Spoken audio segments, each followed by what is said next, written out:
The truth is, most new Amazon sellers waste months gambling on private label, running around stores, scanning clearance aisles for products to resell, or chasing some hacks that just don't work. In this video, I'm gonna show you the exact system to hit your first 10K month so fast that it almost feels illegal. This is the same system that allowed me to build a $1 million per month Amazon business and do over 35 million in sales. And in this video, I'm gonna break it all down for you. Let's get into it. So we all know the base of a reseller business is gonna be the product selection. So we have to be able to identify the right products. But here's what I see time and time again, and I did the same thing when I first got started. You go from category to category, like hoping something just becomes this home run winner. But that's not what we're looking for. We're looking for those consistent base hits, and then the home runs will pop up. So when you first get started, make sure you are staying focused in just one category. Now, the next obvious question is gonna be like, okay, well, what's the best category? I hear it time and time again. But here's the thing. Amazon is doing over $1.5 billion per day.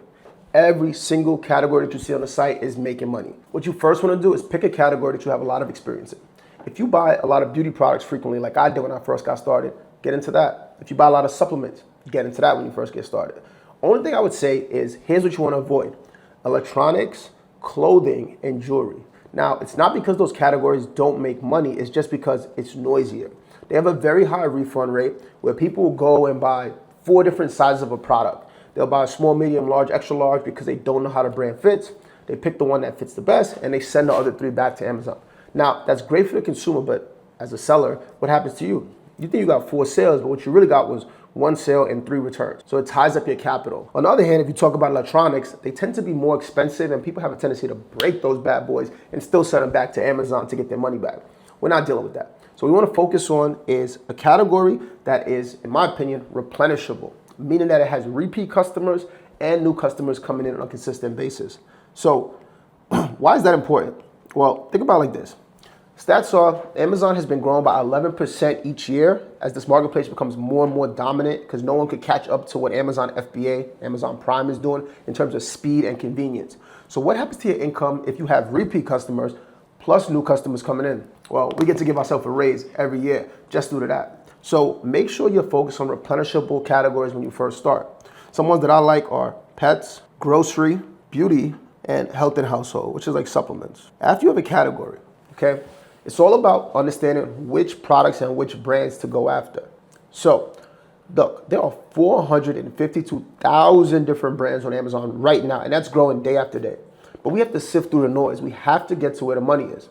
So what you want to do is look for brands that are doing anywhere from 10K to 500K per month when you first get started. These are considered to be small, microscopic brands. Now you might be saying, a brand that's doing 500K is microscopic? Yes, because if you look at brands like Nike, Apple, all these brands, they're doing multiple 9 figures per month or high 8 figures per month. Those are the mega brands. That's where everyone else is looking. So we want to go the opposite way. The other thing is when you go for these smaller brands, guess what? They're way less corporate. So you're not going through a bunch of red tape to get in contact with them. I was reaching out to a brand. I've been waiting about 2 months for this order. That's $150,000. They do about $28 million per month on Amazon. I have to talk to about 10 different people to put in this damn order. It's annoying, right? But if I would have went with a smaller brand, what happens? I can talk quickly to the decision maker. I can get in contact with them, negotiate discounts, and get into business. And actually help the brand because they actually need the cash that's in my credit card or my bank account to provide them with cash flow. So make sure you're going for smaller brands. But should you be going after every smaller brand? Negative. You want brands that have 3 or more FBA sellers. That just means sellers that are utilizing Amazon Prime. So instead of somebody that's selling on the marketplace and shipping out to every consumer themselves, they're literally giving the inventory directly to Amazon, and Amazon is moving it all around the country where it's needed and getting it to consumers faster. Look, we all shop on Amazon. What do we love? The speed, the convenience. That's why we're willing to pay higher prices sometimes for Amazon Prime products than we generally are. I don't know about you, but anytime I go on Amazon, if that product's not getting to me today, tomorrow, or the next day, I'm looking for something else. So we want to look for brands that have 3 or more Amazon Prime sellers because that signals to us that that brand is allowing for resellers. That means they're willing to work with us because they're already working with other people, okay? Other thing you have to do is you want to not go for brands that have Amazon selling on that listing. So it's something called an in-stock rate. Like how often is Amazon in stock on that product? If it's more than, let's say, 30% when you first get started, right now in our business we do 50%, but that's just, we're a larger business. When you first get started, 30% or less, because what that lets you do is not have to compete with Amazon. Now, it's not inherently bad to compete with Amazon, but here's the thing. They have a different fee structure than us, right? They don't care about losing money on a particular listing. Us as small business owners, we do. So we want to avoid them like the plague when we first get started. So 30% on under means that they might be popping up on listings here and there, but they're not consistently there, so we're not consistently competing against them. So under 30% for the Amazon in-stock rate. Now we have a category that we like. We have a group of smaller brands that we can go over and tag. They have 3 or more Amazon Prime sellers, so then we know that they're working with resellers and Amazon's not in stock, right? This is our golden nugget right here. This is where the money is to be made. So what do? Well, the next thing we want to do is, and I see this time and time again, what people will do is they go on their website and they start filling out forms to open accounts, or they just email the support at xyzbrand.com. And yes, can you open accounts like that? Of course. But here's the thing. Here's the game changer. You want to get in contact with what I call a decision maker, right? This is going to be your COO, right? CEO, the owner, right? The CMO, the marketing director, right? All of these people, right? Because these are the people that can actually call the shots. They actually have the right to say, yeah, we can give you this discount. Yeah, we can make these adjustments for you. So when you first get in the game, don't worry about those low leverage emails like support at this, help at this. No, go and get in contact with the decision maker. Obviously, next question is going to be like, well, how in the world do I do that? There's a few tools you can use. One is called hunter.io, right? This is what we've been using for a while to get the decision maker emails. They have a free version of it. You don't even need to pay for it. Another one is apollo.io. This one can literally pull emails for every brand that you're looking for. And another one is BrandNav. There are some other tools, but this is like the top 3 that we've been using, and all of them work. They're all going to get you decision-making emails. And the important thing is who you're talking to decides if you're going to get the deal, right? So when you're talking to a decision maker, it puts you in a different bracket than someone that's talking to a virtual assistant or some random person in the business that really can't call the shots. And they're going to be quick to just say, see you later, because they're not trying to be bothered talking to you. A decision maker is someone who, if you can provide value to them, they will see your value and be more than willing to do business with you, right? When we reach out to them, what are we doing? So we're going to ask them to open a wholesale account, right? Wholesale account, in the simplest of terms, is we're buying this inventory at a discounted rate, wholesale, and selling it back on Amazon at a retail rate, right? I would use this analogy because it's the best one suited for this. If you've never heard of a guy called Sam Walton, he is the founder of Walmart. He became the wealthiest man on this planet for a decade until he passed away, literally just reselling products. That's what Walmart really does. Wealthiest man on this planet, and so wealthy that when he passed away, Bill Gates became the wealthiest man, and Sam Walton's children became the 2nd, 3rd, 4th, 5th, and 6th wealthiest people on this planet. That's how wealthy this guy is. And he wasn't doing the marketing, the ads, none of that stuff. All he was doing was giving the consumer what they want, put it on their shelf. So this is what we're doing. We're opening a wholesale account. We're getting it for a cheaper price, putting it back on Amazon for a retail price, and we make our money without taking all the unnecessary risk of being a brand owner and creating cash flow. So we're going to be reaching out to them to open a wholesale account via email. Now, this is super important, right? What I see a lot of people do when they first get in the game is they are going to send 1 email a week or 2 emails or 5 emails, and they kind of like get disheartened. Like any business, when you first get started, it is a volume game. It is a testing game, right? One of the things we teach in our program and what we've been doing for years is we're always testing. We're testing the subject line to see what has the highest email open rate. We're testing the body copy to see what has the highest response rate. We're doing all these things to get the best result depending on what category and which brands we're going after. But this is how we do it, right? We send these emails because it's high leverage. If you're someone like me, when I started, I had a 9-to-5 job and I was working close to 90 hours a week. I didn't have time to be on the phone doing all these things. I had to have a system I could just set and damn near forget, right? So you want to send out these emails to open wholesale accounts, okay? Now, here's the thing. You're going to use a tool called Email Tracker. It's a free tool. It's a Google Chrome extension. And what it does is it tracks your open rate. So you'll know if people are not opening your email. Now, what do you do if they're not opening your email? Change your subject line. What if they're opening your email but not responding to you? Change your body copy. So it gives us the data we need to make adjustments to what we're doing and tweak the messaging, okay? Now, here's the number 5, right? Let's just say you have good email communication. People are opening the email. You're getting responses, either yes, no, maybe so, right? Here's the thing. And you have to inject this into your business. You have to create a personal relationship, right? How do we do this? Well, there's 2 main ways. If you have time, get on the phone. Give them phone calls. Let them hear your voice. Let them know that you're a real person. You're not just sending them like some spam emails. Or two, you could create what we call custom pitches. This is what all of our students do and we do all of the time. We create these custom small videos using a tool called Loom to send out what we want from the brand and to get in business with them, right? These Loom, what you're gonna talk about is you're gonna add value. Here's the key, right? This is so important. I wanna put a star next to it. Remember, this is a human to human interaction, right? Who do people wanna work with? People that provide them value. So if you just jump on a call like, hey, I sent you an email, I wanna get into business. It's like, dude, like what? It's like asking to marry before dating. So what we do is we come in there, we point out a few things on their brand that we can help them with. We point out a few things that we've seen with other brands working, and we pitch them value in their email, whether it be that custom Loom video or on the phone call. We always pitch value first. This is what separates the people who just want to be, hey, some random reseller, which you'll get some deals like that, but the really good deals is when you create that personal relationship and pitch value. It is a complete game changer.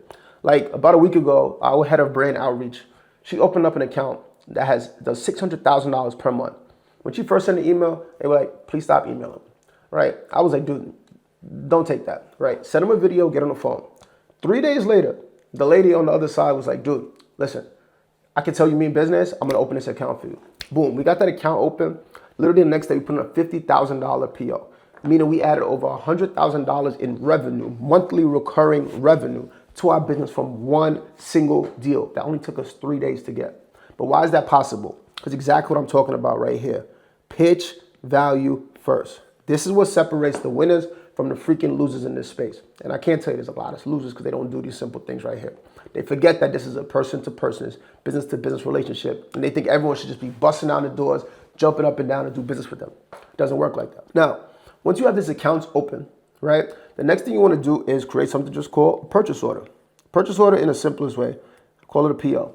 It's literally just an order for everything you want from the brand. Now, don't worry if all of the pricing doesn't work for you, because what you're going to do is in that purchase order, you're going to talk about even the products that the pricing doesn't work and include the pricing that does work. So here's what I do. If I don't need a discount, right, if I'm making around a 15 to 20, usually 20% ROI, I'm sending that order through. I'm not asking for anything extra because you're almost like the boy that cried wolf. You're asking for too much and you don't even need it. So I want to show them that I'm willing to place an order with what's already profitable, but I also want to use that purchase order to paint a picture for them. Well, you know, if you could give me a little discount here, I could be ordering this much more from you. When I put that on a sheet and they can see exactly how much money they can be making each month, if we can negotiate some pricing, they're going to be willing to do it.